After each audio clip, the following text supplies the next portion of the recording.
Ti provosh, ke mundësi ti provosh me që se u prek roli i portierit dhe mua më dhëm kjo punë. Po i thosha Klodit para emisionit, më dhëm goli i parë që kemi marrë me Polakt, më dhëm. Më dhëm shumë. Gabimi i portierit totalisht. Për te respektit për Strakoshën. Po s'ka si lidhje. Por më dhëm sepse nuk duhet marrë ai gol. Në shtyllën e dytë marrë në i kërësim, në i flurull, o thuj se parashut, kjo më bën një pikpyetje. Në këtë kontekst, në lojën e portierit, me qenë se edhe personin fjalë merret dhe vjen mirë që merret me portierat, sot rëndësishme është te portierat, edhe kur të përzidhin, sa të koordinuar janë.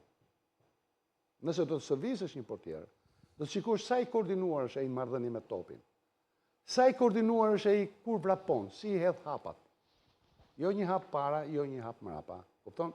Dihet që sot baza dhe elementi, jo vetëm për portierat, por në përgjithësi për gjithë sportistat, është koordinimi. Është ai që të shtyn më para dhe të çon. Se nëse ti shkon para topit, nuk je eficient. Nëse shkon mrapa topit ke bërë gabim, po duhet shkosh në një kohë me topin.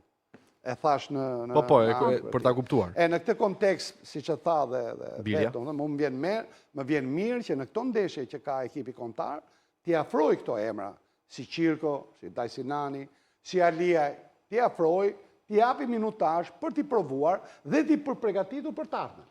Unë jam dakord sepse nuk është e thënë me patjetër tifozin lojë, por duke qenë se grumullojnë, siç grumullojnë shumë lojtarë ku ka mangësi lojtarë që vinë nga Superliga dhe shkojnë, pse jo dhe një grup portierësh të jetë afër sepse gjë që i ndihmon është, nuk është se ndikon domethënë tek skuadra.